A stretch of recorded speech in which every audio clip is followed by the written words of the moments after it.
Dice así la palabra de Dios en el Evangelio según Mateo, capítulo 5, versículo 4. Bienaventurados los que lloran, porque ellos recibirán consolación. Vamos a pedirle a Dios que podamos también así responder a su palabra. Oh Dios, venimos ante ti, Señor, sabiendo de la realidad de nuestra vida, no de lo que aparentamos ser, sino de lo que somos. Pero queremos descubrir, Señor, esa realidad a la luz de quién tú eres. Reconocer, Señor, quiénes somos delante tuyo. Y al comprender también nuestra necesidad, nuestra indignidad y miseria, poder encontrar consuelo en los brazos del Señor Jesucristo.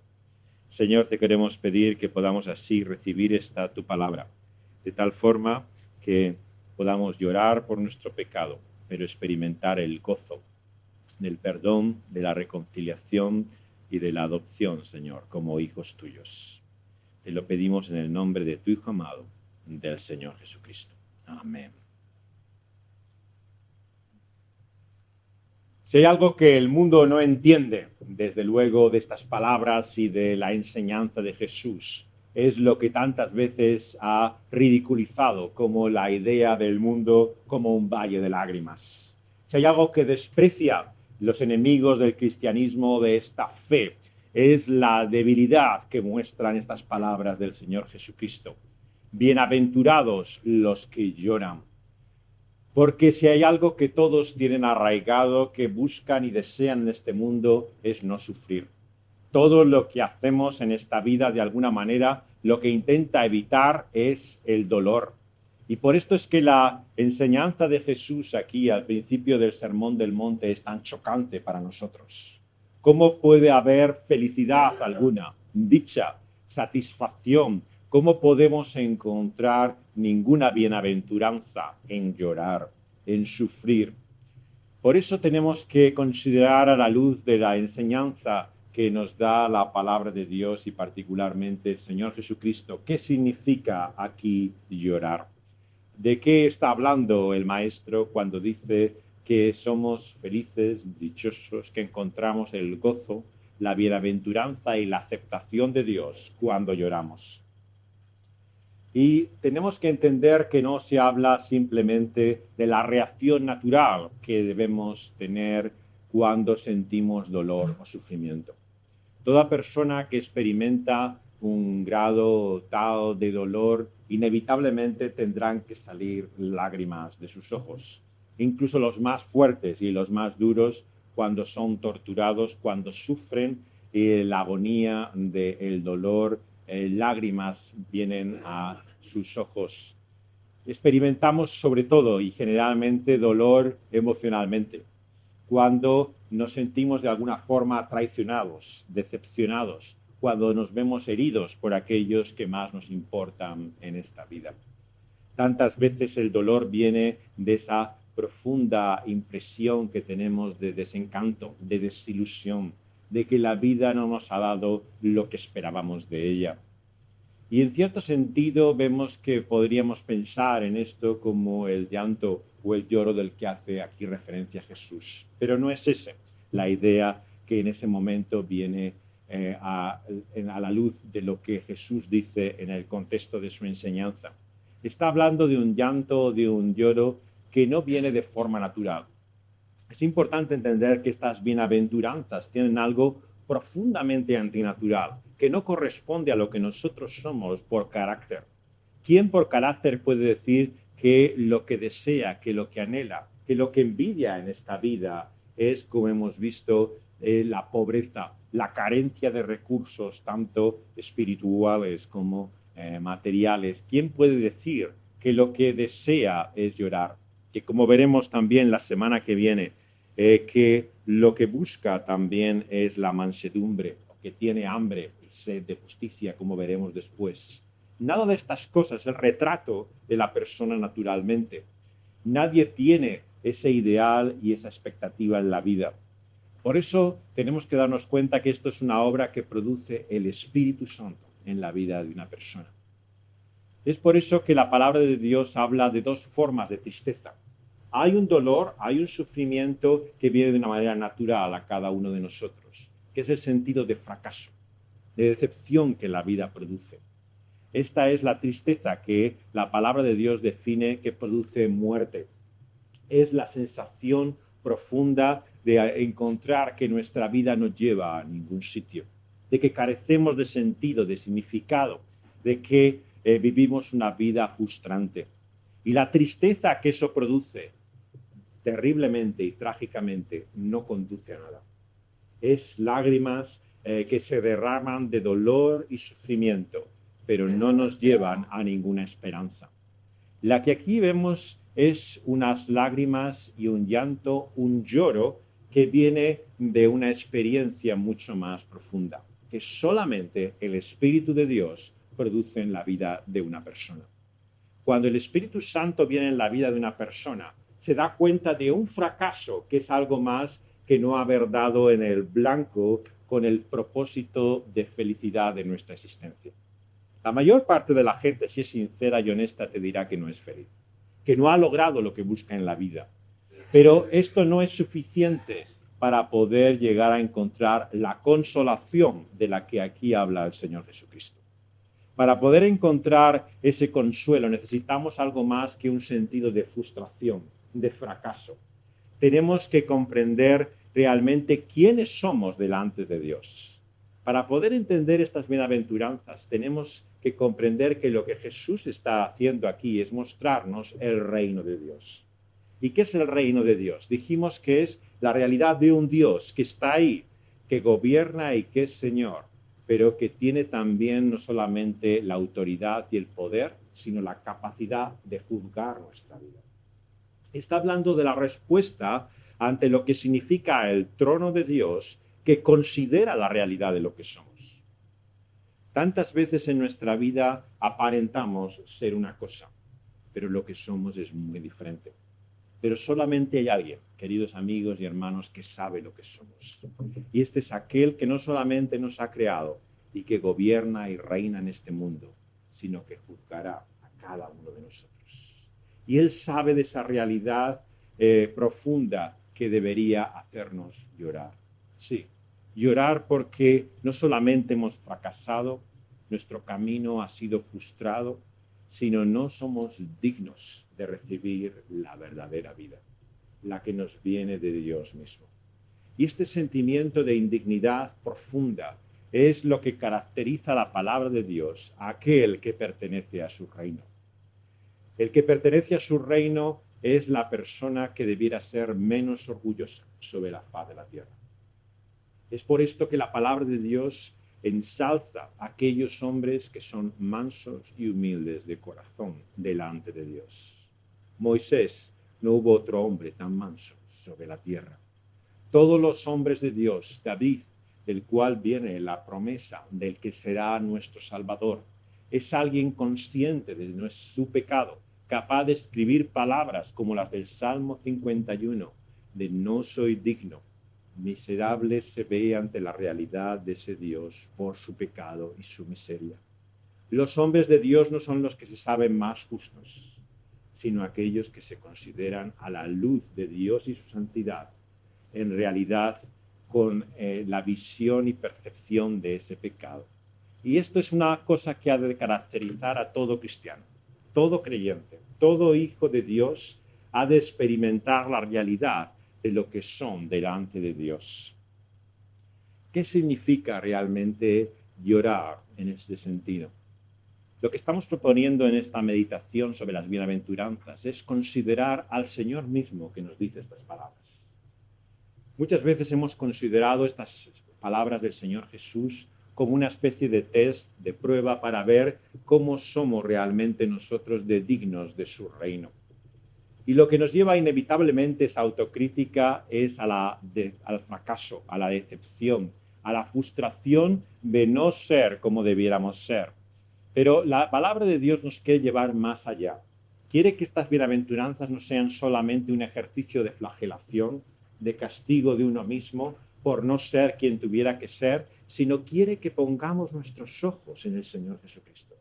Y lo que quiero proponeros en esta mañana y en esta serie sobre las bienaventuranzas es fijar nuestra mirada en Cristo Jesús y en primer lugar hacer lo que Dios nos ha hecho y para lo que hemos sido creados, alabarle, adorar al Señor Jesucristo por medio de estas palabras, reconocer que Él ha llorado como ninguno de nosotros lloramos y ver en Él el propósito de Dios mismo y de su reino. Porque decirme quién sino como el Señor Jesucristo fue capaz de, como nos dice la palabra, de llorar. Leemos en Juan en el capítulo 11 que cuando escuchó de la muerte de su amigo Lázaro, cuando llegó finalmente allí y estaba ya enterrado en el sepulcro, encontramos el versículo más corto de toda la Biblia.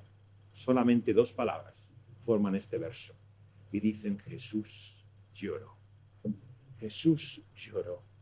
¿Y por qué lloraba Jesús? No solamente porque su amigo estaba pudriéndose en aquella tumba, por la muerte, por la tragedia, la pérdida de lo que significa el luto. Jesús lloró por la miseria, la tragedia del pecado que lleva a la muerte, por lo cual cada uno de nosotros, a causa de nuestra desobediencia y de nuestra rebelión, estamos condenados sin excepción. Hombres y mujeres, ricos y pobres, sea cual sea nuestra situación, acabamos también en esa tumba. Y eso es una tragedia para el Señor Jesucristo.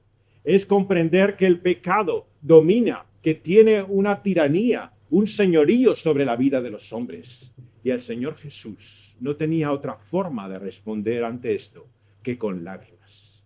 El Señor Jesús sufrió la realidad de lo que significa el dominio de la muerte sobre el ser humano al ver aquella tumba de su amigo Lázaro y comprendió la tragedia de los tristes hijos de Adán que viven bajo el destino del pecado que les lleva a la muerte. El Señor Jesús sabía que levantaría a Lázaro. Para eso había venido, pero aún así lloró.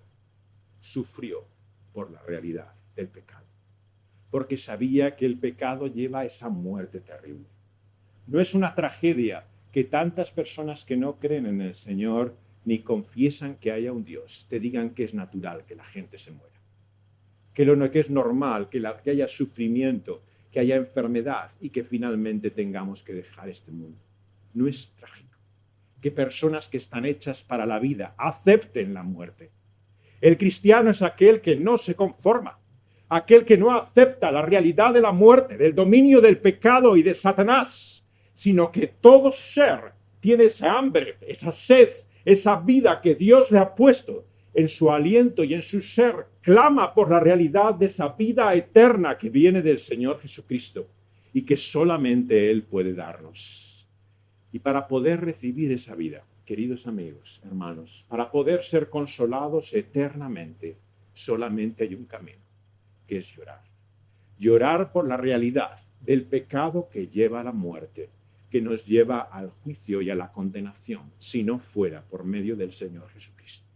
Es cuando comprendemos la inmensidad de nuestra enfermedad, que sentimos el alivio de su medicina y remedio. Es cuando comprendemos la grandeza de nuestro mal, que entendemos la inmensidad del bien que Dios nos da por medio del Señor Jesucristo. Llorar porque seréis consolados. Si conocéis la realidad de vuestro mal y enfermedad, experimentaréis el alivio, lo que significa el asombro del bien que nos viene por la sanidad del Señor Jesucristo. Y el Señor Jesús no solamente lloró por la tragedia que la muerte produce el pecado en la vida del ser humano. Lloró por aquella ciudad, Jerusalén, cuando se acercaba a aquel lugar que iba a ser su muerte. El Señor derramó lágrimas y clamó, Jerusalén, Jerusalén, porque aquellos que le iban a despreciar, que le iban a rechazar, que le insultaron, que una y otra vez vituperaron ante su propio rostro, blasfemaron el nombre de Dios y le condenaron, no producían más que lágrimas de compasión del Señor Jesucristo, porque Él amaba esta ciudad. El Señor Jesús ama la ciudad de los hombres, que está bajo este reino de muerte.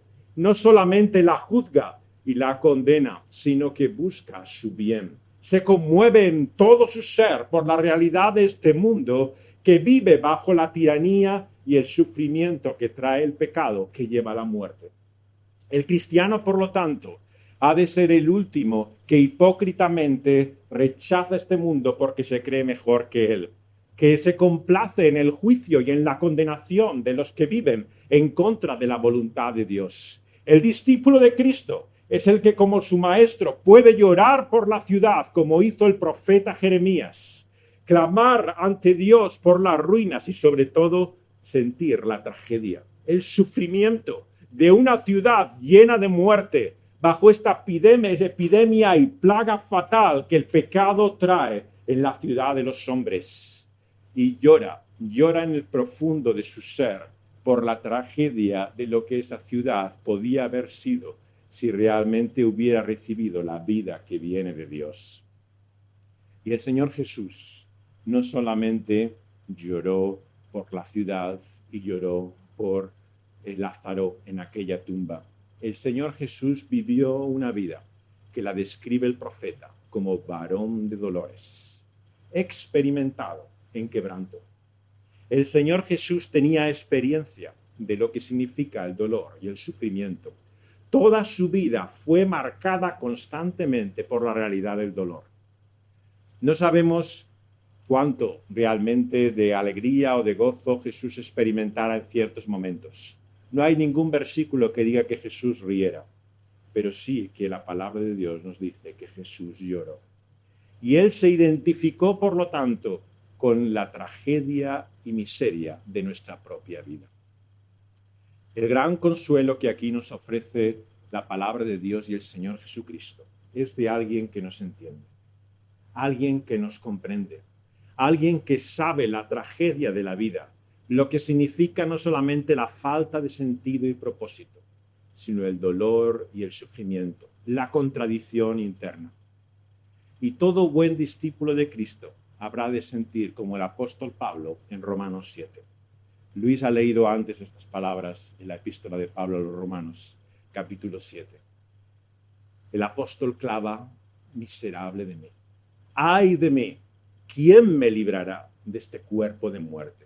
Porque lo que yo no quiero hacer, eso es lo que hago. Y veo que hay una contradicción, una ley que de vida Dios ha puesto dentro de mí, pero que entra en lucha, en constante conflicto con la ley que hay en mis miembros, que lleva a la muerte. Y ese conflicto, esa agonía que hay dentro del apóstol Pablo, le hace una y otra vez clamar en este capítulo de Romanos 7, buscando la redención, el ser liberado de esa contradicción que hay en nosotros. Hay muchos cristianos que no les gusta esta enseñanza del Señor Jesucristo, que no se sienten cómodos cuando se habla de la realidad del pecado y de lo que se produce en la vida de las personas. Creen que de lo que deberíamos hablar es solamente de la alegría, de la sonrisa, de lo que produce Dios de gozo en el creyente.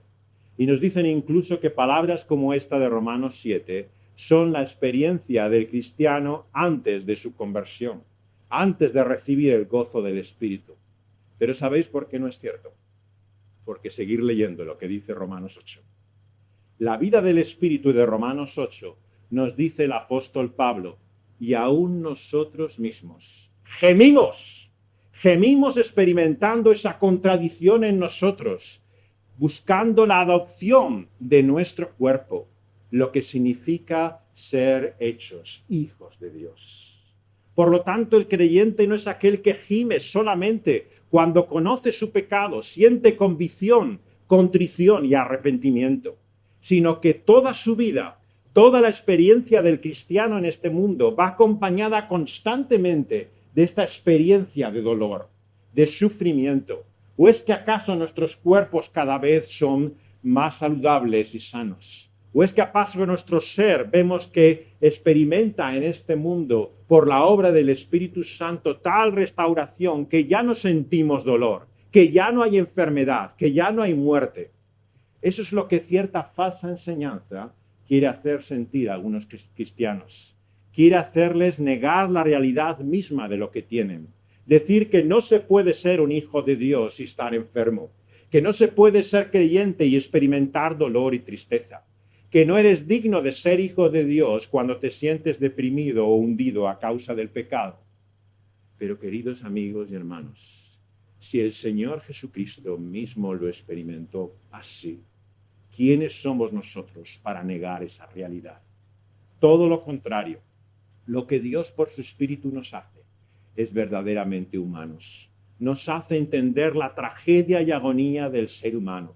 Nos hace clamar por esa adopción y liberación, por la redención que nos promete la palabra de Dios. Y el Señor Jesús sufrió de esa manera la mayor agonía. En aquella noche terrible, cuando le clamó a su Padre en aquel huerto de Getsemaní: oh Dios mío, si es posible que pase de mí esta copa. El Señor derramó lágrimas y sudor como de sangre. Todo su ser se conmovió por la realidad del pecado que iba a llevar sobre aquella cruz del Calvario. Y el Señor Jesús fue rechazado.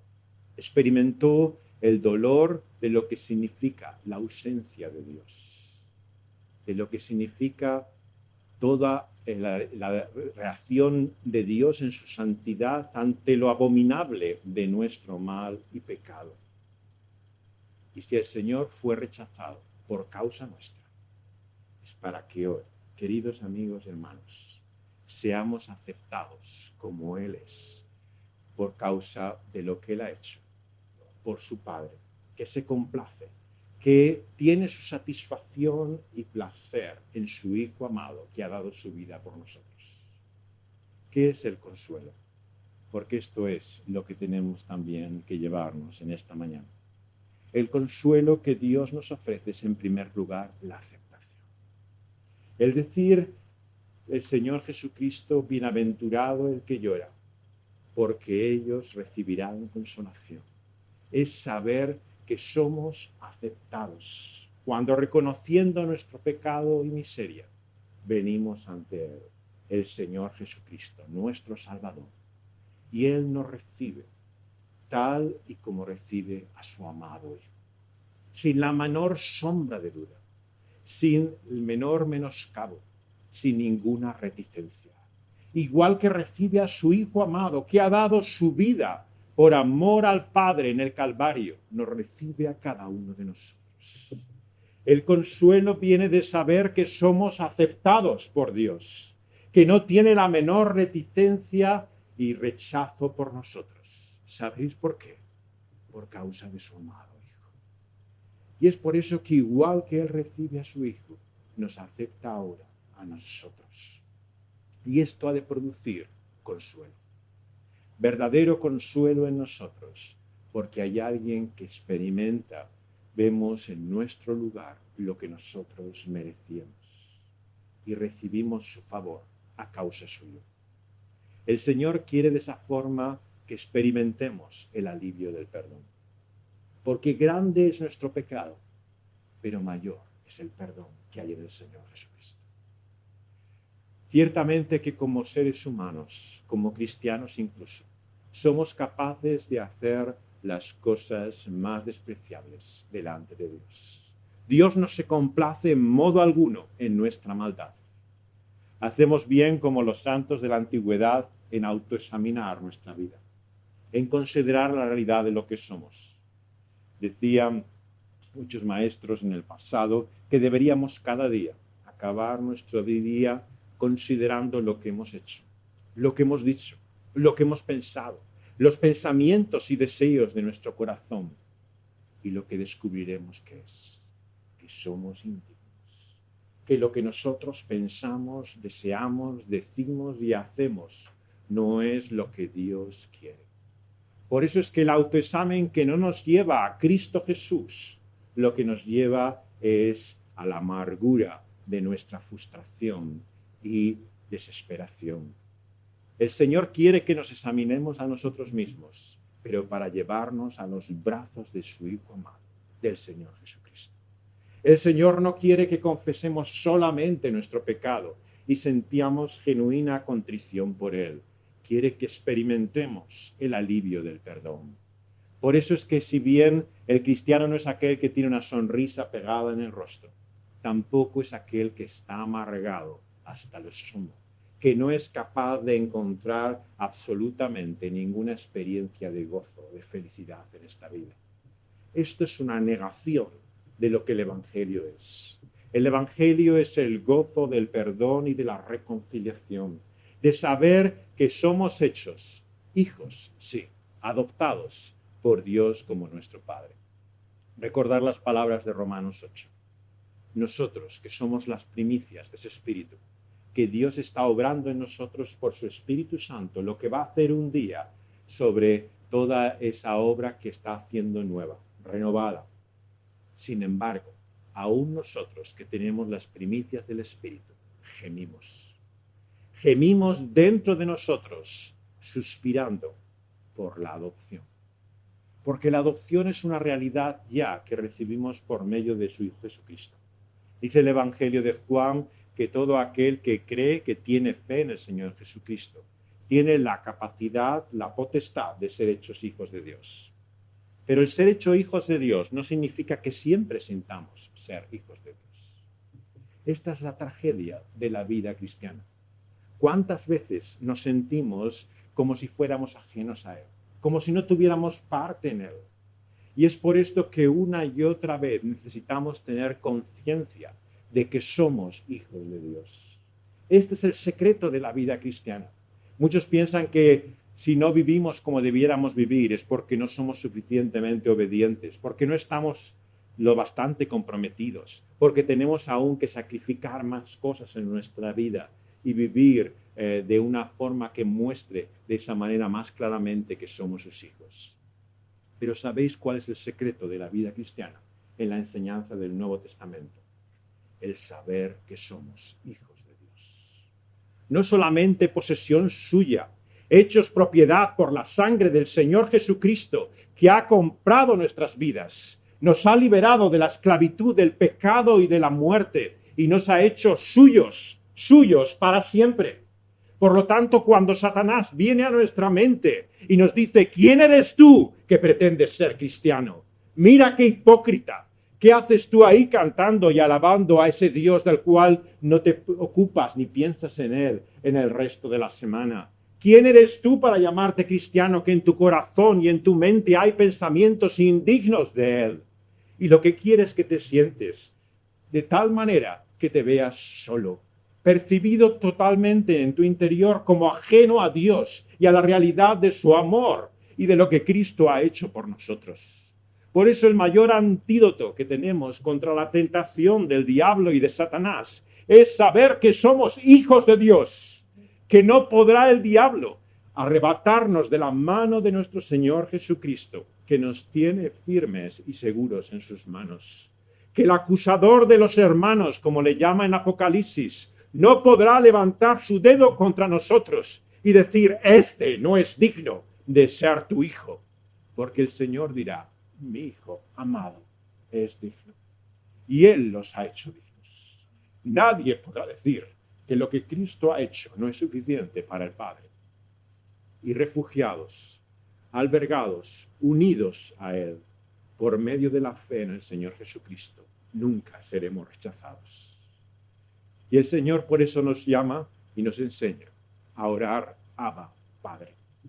A tener la confianza que ese Espíritu Santo produce en nosotros, de que somos hijos amados suyos, que ciertamente le avergonzamos, que no somos dignos de serlo, que nuestros pensamientos, actos y palabras no merecen realmente la aprobación de Dios, pero por la obra de su Hijo amado, el Señor Jesucristo, somos limpios de todo nuestro pecado. Toda nuestra maldad es borrada y nuestra mancha es de esa forma hecha pura por la sangre del Señor Jesucristo. Y es por eso que en ese trono de gracia, por toda la eternidad, se clamará, digno es el Cordero de Dios. Es Él quien nos hace dignos delante de su gloria y es Él quien nos da el consuelo. ¿Cómo no acabar esta meditación sin las palabras de Apocalipsis, capítulo 21?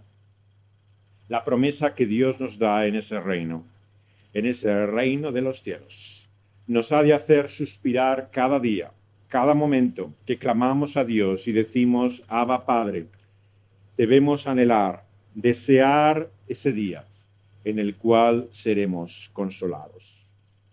Dice en Apocalipsis capítulo 21, que aquel día, versículo 4, Dios mismo enjugará toda lágrima de los ojos de ellos, porque ya no habrá muerte, ya no habrá más llanto, ya no habrá ni clamor ni dolor, porque todas las primeras cosas habrán pasado, y aquí todas son hechas nuevas.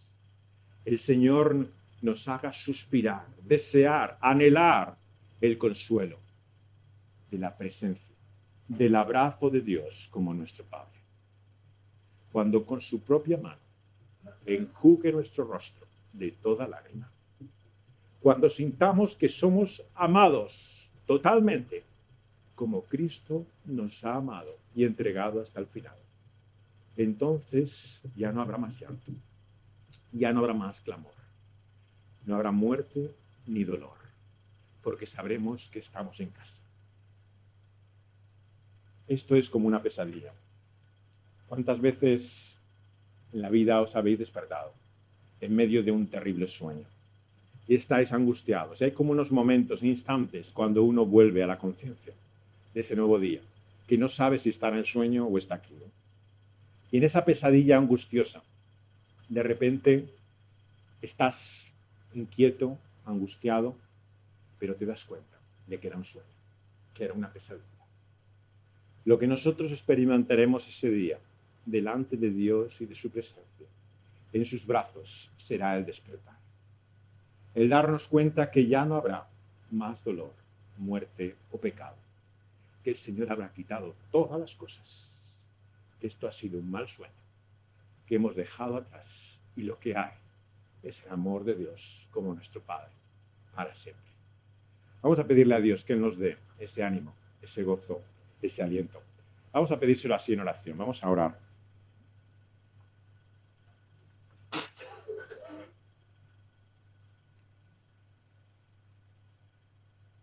Oh Dios y Señor nuestro, venimos ante ti, conscientes, Señor, que no somos dignos de confesar tu nombre. Que realmente nuestro pecado es tal delante tuyo, que lo que mereceríamos es tu rechazo y desprecio eterno. Que hemos pecado, Señor, y pecamos cada día con nuestra mente, con nuestras palabras, con nuestros actos e incluso con nuestros deseos de corazón. Señor, ¿cómo podemos ser dignos de ser llamados no solamente tus hijos, sino ni siquiera tus siervos, si no hacemos lo que tú nos dices? Señor, cuando sentimos la realidad de nuestro pecado, desesperamos y lloramos, Señor, porque no somos capaces de vivir como debiéramos vivir. Pero, Señor, qué bálsamo, qué consuelo, qué alivio y remedio descubrir, Señor, que de los tales es el reino de los cielos.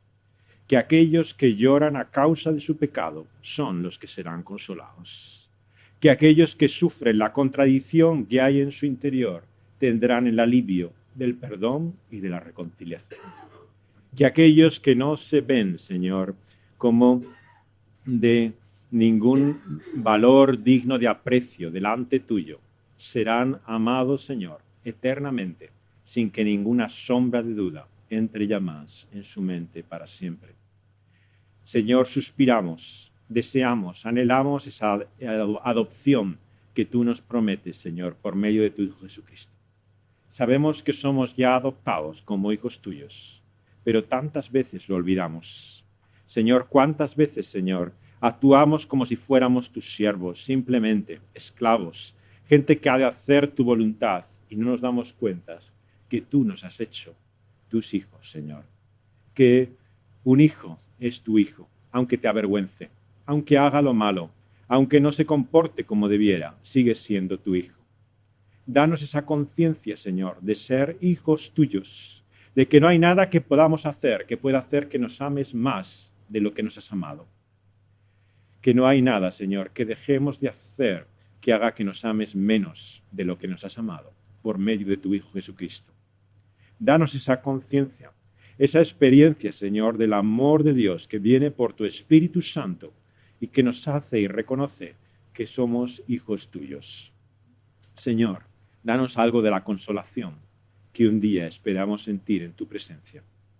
Danos algo, Señor, del ánimo, del aliento que un día tendremos cuando estemos seguros en tus brazos, cuando despertemos como de esta pesadilla, Señor, en la cual el pecado, la tragedia, Señor, de esa nuestra miseria ha llevado a este reino de muerte, donde nada es como debiera ser, donde todo se estropea, donde todo nos frustra, Señor, y nos sentimos decepcionados y fracasados. Danos algo de ese alivio, de ese aliento, Señor, por tu Espíritu Santo que un día tendremos en tu presencia, seguros en tus brazos, cuando enjugarás nuestro rostro, cuando quitarás cada lágrima de nuestra cara, cuando nos consolarás y abrazarás con esos brazos abiertos en la cruz del Calvario, Señor, con el que tú nos recibes, con nuestro pecado y con nuestra miseria. En su nombre te lo pedimos. Amén.